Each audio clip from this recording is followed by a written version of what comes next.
Hello, everyone. This is James Nussbaumer, and I am the author of The Master of Everything, a story of mankind and the world of illusion that we call life. On sale everywhere books are sold. Let me take off my glasses for a moment while we discuss a little bit about a practice for mindfulness.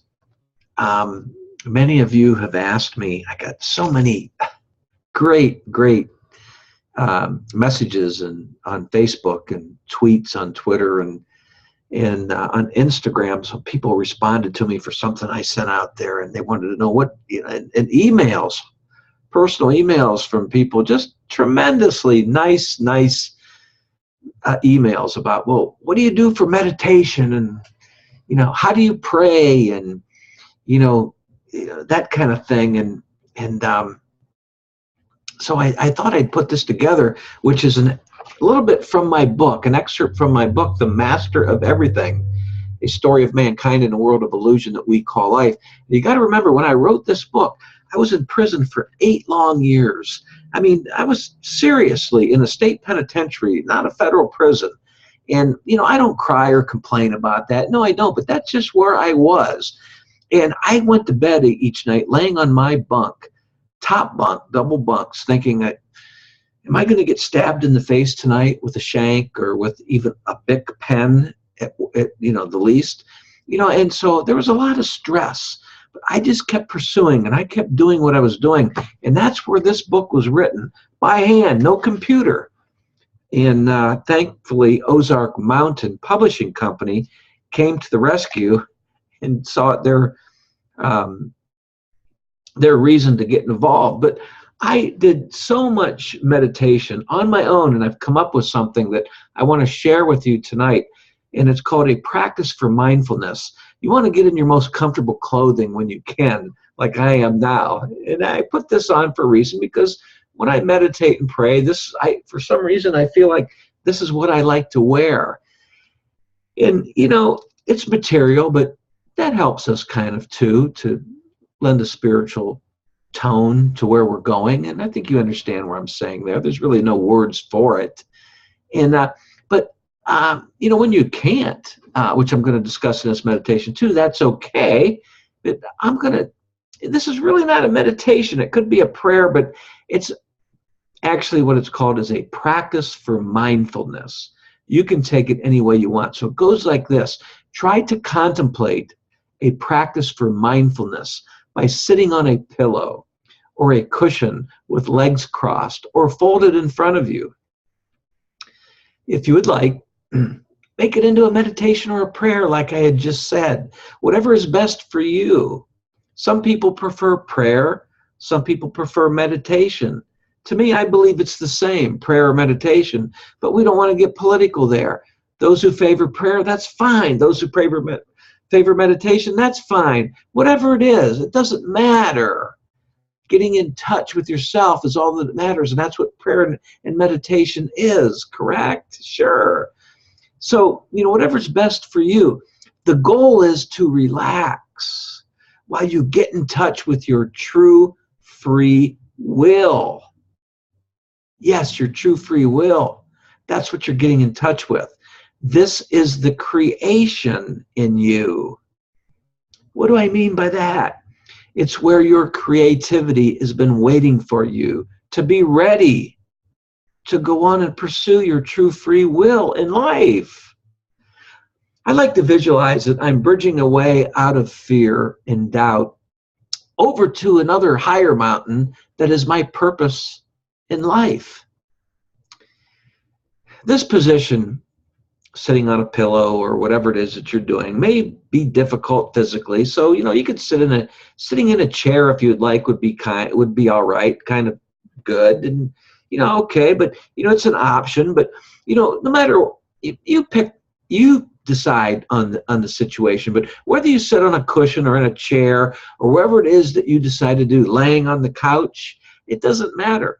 But your posture is kind of important, because when you're contemplating this idea, and it's really important, because once you learn that the idea of what it's about, it kind of flows through your body. So you don't really want to be lazy about it. And that's why I say laying on a couch is really not the right thing to do. You kind of want to like be in a more of an upright position, but comfortable. Like I said, sitting on a pillow or something with legs crossed, like the Indians used to sit, kind of envision Indian sitting.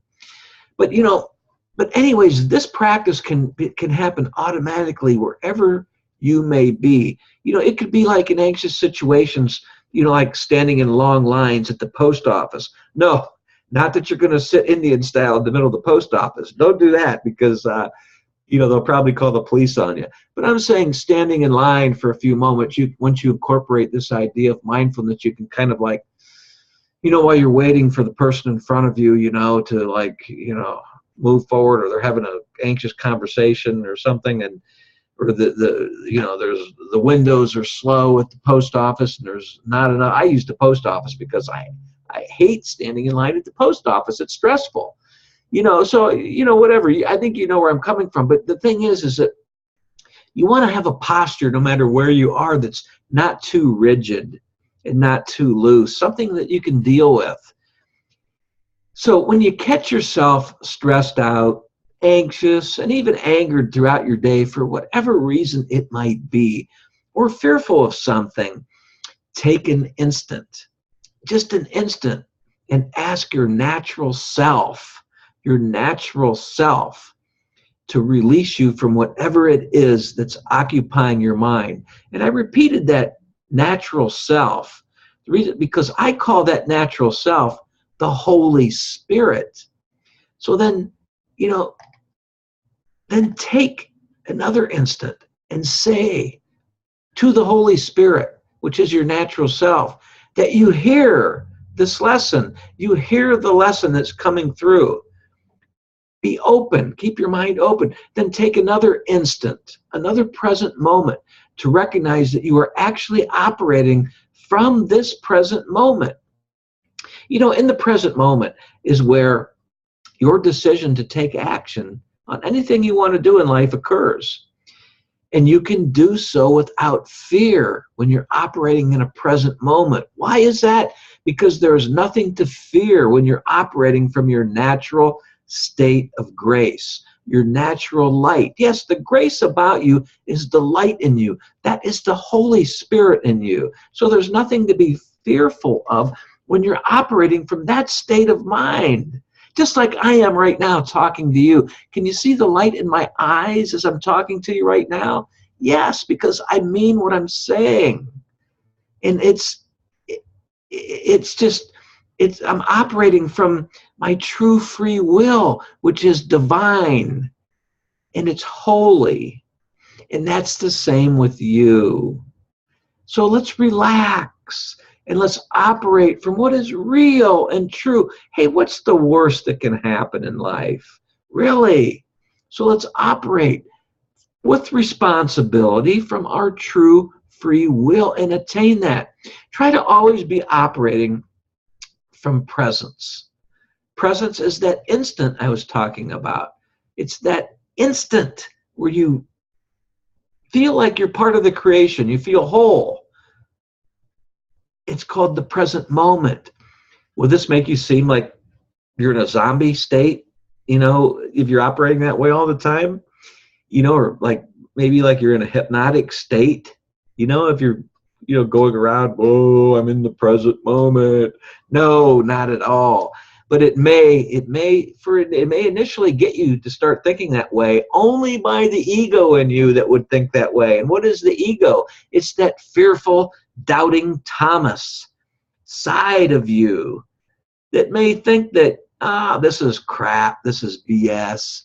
But hey, it's not crap, it's not BS, it's not magic either. It's called reality. It's called the creation, being who you are.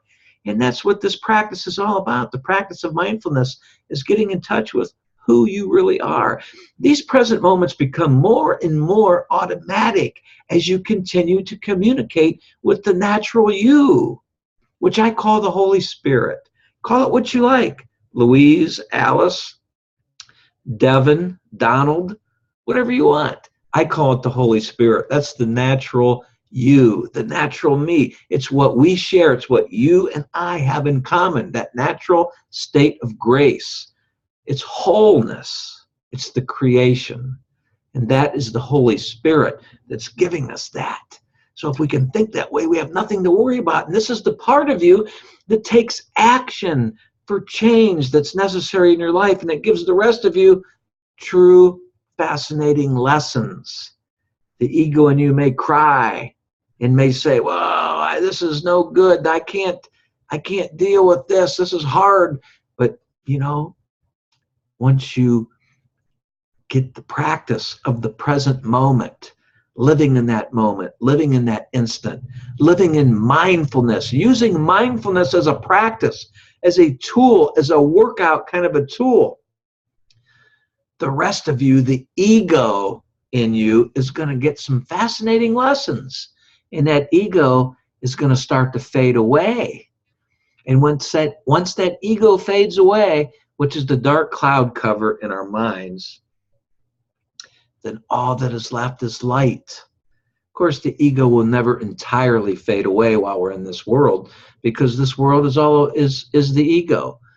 But at least you can get it to the point to where you got more light than you do cloud cover, which means you got the more real you, the Holy Spirit, than you do the ego, which is the false limitations that you set on yourself.